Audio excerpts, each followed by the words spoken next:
Quand on évoque le nom d'Hiroshima en parlant d'histoire, évidemment, le château féodal, c'est pas ce qui vient à l'esprit en premier, malheureusement.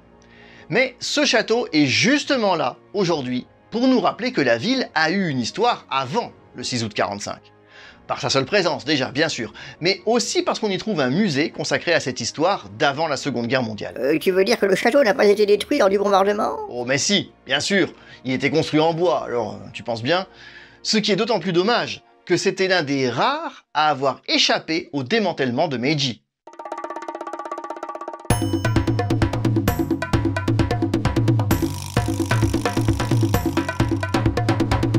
Lorsque le château est bâti en 1589, la ville d'Hiroshima n'existe pas encore.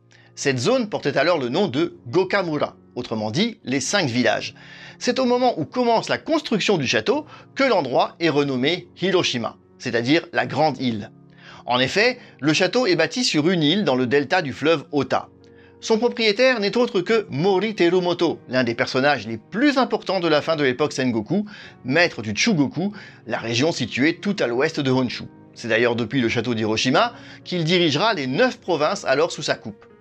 Aujourd'hui, ça représente grosso modo les 5 départements de Shimane, Yamaguchi, Tottori, Okayama et Hiroshima. Un sacré territoire donc. Mais au bout d'une dizaine d'années à peine, Mori Terumoto est contraint de quitter l'endroit. La bataille de Sekigahara a en effet vu la défaite des fidèles de Toyotomi Hideyoshi, dont il faisait partie. Le château passe alors sous le contrôle de Fukushima Masanori, qui ne le conservera pas longtemps non plus.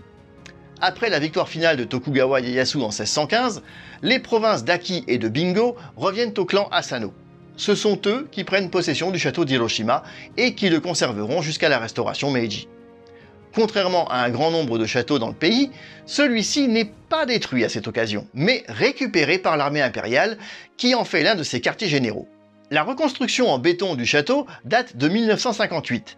Peut-être que sans ce triste jour du 6 août 1945, le château d'Hiroshima serait-il aujourd'hui le 13e château authentique toujours debout au Japon.